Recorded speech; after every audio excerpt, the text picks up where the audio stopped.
Hello everyone, welcome to From the Star Wars Library, where Star Wars is in print, the Force is with the readers, and we take the EU's first trip to Mandalore.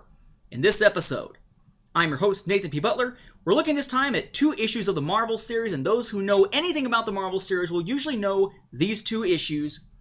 We start with issue number 68, entitled The Search Begins, followed up by issue number 69, entitled Death in the City of Bone. Now these days, where can you find this? One of the places you can find it is in that Prestige format series. Classic Star Wars a long time ago. This is volume 4, and this includes the black and white versions, of course. No coloration, hadn't gone through the process yet. This is the first of 2 stories in this one. The other ones come later in the continuity. So it's our first glimpse here into the pages of number 4 of that series. It is also the first pair of stories, the first storyline to appear in the rather hefty Star Wars Omnibus a long time ago, Volume 4. And as you notice there, it does provide the cover art here for Omnibus 4. This is a heck of a story. It is the first time in an EU story where we wind up getting some background on Boba Fett, on the Mandalorians, on Mandalore itself, on its capital, etc., though some of it winds up becoming wildly inaccurate as the EU expands over the years. It's an expanding universe, of course. But there have been retcons to try to make this all fit. We'll try to hit a lot of different points through this, plus some odd ones as we go along.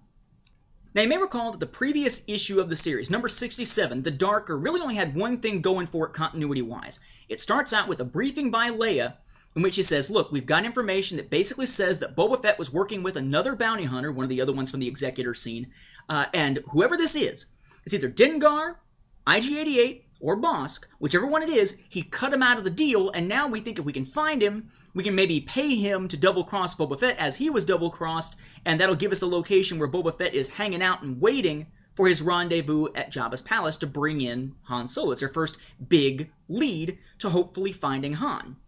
We start out with a great image there of Leia essentially sort of looking up at Han in Carbonite. Now, granted, this is just maybe in a dream for her, but it's a very cool, powerful image when we first see it. We start this issue, they've taken care of all the, hey, you guys, let's go kind of stuff in the last issue. They're ready to rock. And we start with Leia in a flight suit, again, flying in the face of all the, Leia's a pilot? What? Stuff for the upcoming series that has, of course, Leia as a pilot, the Star Wars with no subtitle series from Dark Horse, what looks to be one of their last major series before the license maybe jumps back to Marvel here. They take off this amazing artwork here of the ships flying away, and essentially there are 3 different missions. One to go speak with each of those 3 bounty hunters. We could consider this one bigger story arc, but I'm chopping it up into bits and pieces, kind of like the Shira Bree one, because this is an important pair of issues in the grand scheme of things for the EU, not just the Marvel series. So Leia and C-3PO go to the planet Mandalore. Now, when they go there, they're heading for the capital city, Kedalbe, K-E-D-A-L-B-E. Of course, that was later changed to Keldabe, K-E-L-D-A-B-E, and now we've got Sundari in the Clone Wars television series. So that was a spelling that, the name kind of came from the Marvel series, but it did get tweaked eventually in the EU, and now it's sort of been retconned that must be what she's talking about. Moreover, we know in the EU that the Mandalorians speak Mandoa, they speak their own language and such, and they all seem to be speaking Galactic Standard or Basic here. Leia even says, no, 3PO, most Mandalorians speak Galaxy Standard. There's a question, though, of why C-3PO needs to be there. It's Leia and 3PO. 3PO has asked, are you certain you don't want me to stay and guard the ship, Your Highness? To which he said, no, 3PO, most Mandalorians speak Galaxy Standard, but I might need you to translate if... And then they're cut off, because they run across a group of slavers. So there is sort of a hint there that maybe they're able to say, well, maybe they start speaking Mandoan, she needs somebody there to be able to translate that. So we've got ways already to weave in new continuity with old. In any event, she winds up finding this group of slavers, and the slavers are guarded by Imperial stormtroopers. So it's an Imperial-sanctioned slaving of the Mandalorian people. And into the fray, to save the day and save the Mandalorians who are being enslaved, comes a man who looks a heck of a lot like Boba Fett in that green armor.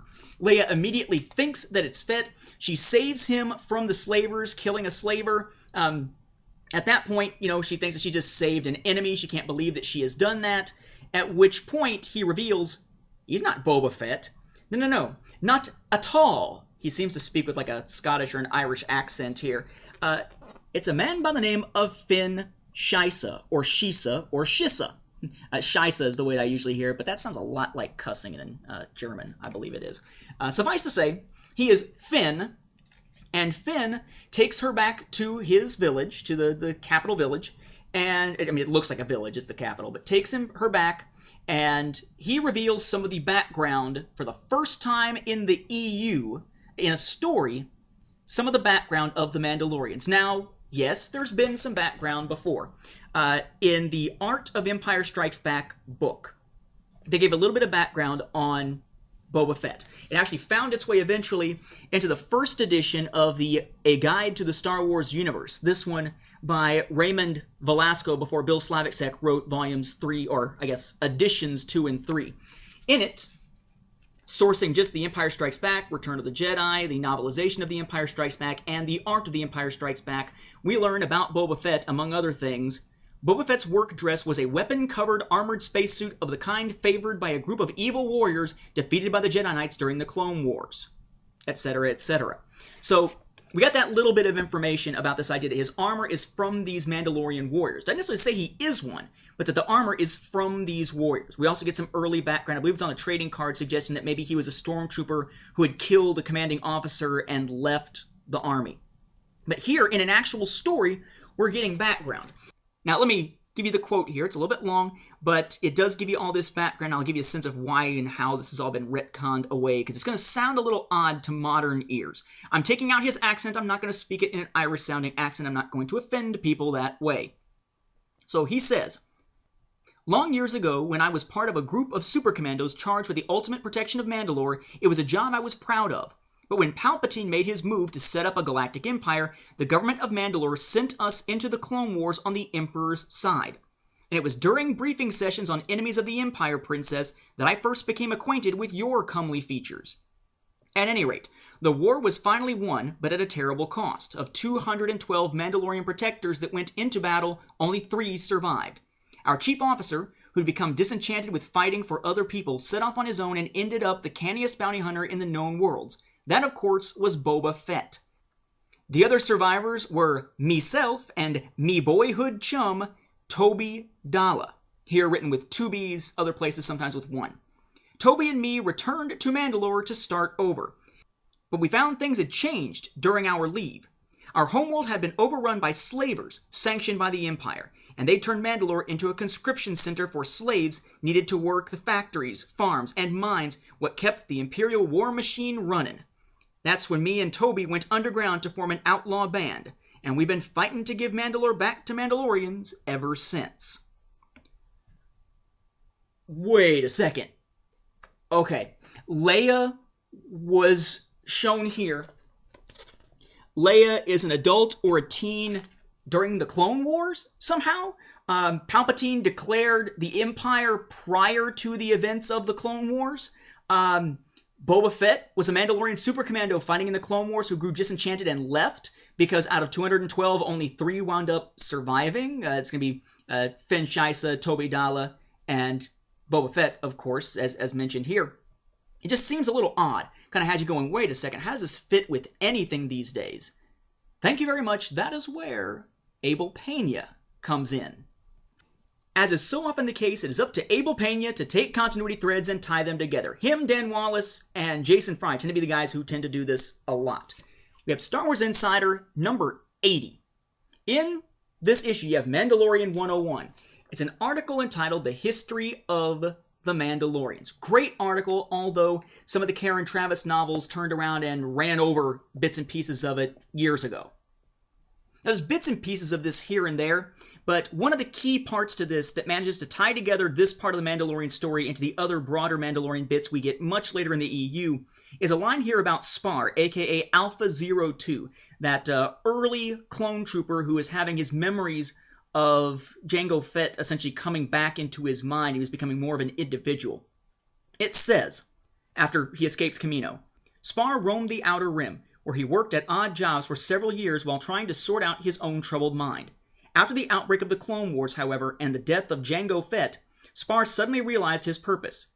Immediately, Alpha 02 went to work rebuilding Jango's super commandos from local police on Mandalore, where rumors spread that the son of Jango Fett, the last true Mandalorian, had survived to lead them. As Mandalore the Resurrector, Spar and his Mandalorian protectors waged war on the Jedi. For their last mission, Darth Sidious ordered the Mandalorian government to send the super commandos to capture Senator Padme Amidala on Norval 2. Once there, Republic forces ambushed them. Now, what they basically said here, and retconning, is that it's not actually Boba Fett, that Finn is wrong here, that the person who led them, who left, was Alpha 02, a clone of Jango Fett, and that later on, learning about Boba Fett with the Mandalorian armor and such, since he of course looks exactly like Jango would, exactly like Alpha 02 would, it made him think that that was Boba, but it really wasn't. And it wasn't actually Leia that he was going after, it was Padme, but Leia's features are familiar because he knew of Padme. He may be one of the few people who might know of her parentage at this point, or he's just getting himself confused. Yes, they were sent into battle by Palpatine, the Emperor, but it was from a certain point of view, because they were being played and pushed in different directions by Palpatine during the Clone Wars, and he eventually did become the Emperor, etc., etc. They've sort of taken this, twisted it around, and found ways to fit bits and pieces in here and there, and actually Finn winds up being weaved quite a bit into the broader Mandalorian continuity. So it turns out Leia's mission is to go after Dengar, and they've already captured the guy. But it turns out, there you go, it turns out that Toby has been kidnapped as well. Toby Dala has been captured by the Suprema, who is this weird, sort of dog-like looking leader of the Imperial contingent on Mandalore. And they've gone to the so-called City of Bone, where they've built this slaving center inside the remains of this huge Mandalorian beast, inside its skeleton. And Leia is trying to make a deal. You know, how can I help you, Finn, and somehow still get Dengar so you don't just turn Dengar over and trade for Toby, and then I don't get a chance to actually get access to Dengar to find out what he might know about Boba Fett. Leia is afraid that they may not be able to make a type of a deal, so she tries to break Dengar out in the middle of the night. She does so, but she winds up being captured because Dengar has a transmitter on him that alerts the local Imperials, who come and capture Leia and C-3PO and pick up Dengar to take them to that slaver facility. And that, oh crap, we're surrounded by Imperials, Dengar has called them out to catch us, is where we jump from issue 1 to issue 2 of this 2-issue arc. In Death in the City of Bone, we find them inside, where Finn goes in to essentially rescue both Toby and rescue Leia and C-3PO. He comes inside and works with Leia. A new deal, right? You help me get Toby out of here, I'll help you get to Dengar, guaranteed. They sneak inside dressed as stormtroopers, all A New Hope-like, and they meet with Toby. Problem is that as they confront the Suprema, Toby winds up being shot, and Toby dies. So Toby Dala, one of the first Mandalorians we ever meet outside of Boba Fett, and in this case Finn Shaisa, winds up dying right there in the first issue in which we meet him face to face. He shows up in those flashbacks in the previous issue, but this time we meet him face to face, and he dies. It's Death in the City of Bone. They managed to escape. They managed to bring down the Suprema's operation, basically as they're all flying out. One of the last things Toby is able to do is close up the doors to the hangar. So basically, as our heroes zip through, the doors then start to close, and all these Imperial ships that are chasing them smash into the walls, and it brings down the superstructure around them, and goodbye crazy, creepy skeleton base. Only it turns out that Leia isn't able to get what she needed. There's only a little bit that Dengar actually knew. Upon being captured by the Mandalorians, as we end the issue here, Dengar is questioned by Finn, who is murderously angry because of the death of Toby. And he says, talk! At which point Dengar says, but I ain't got nothing to talk about. I wasn't Boba Fett's partner. So of the three, it's not him.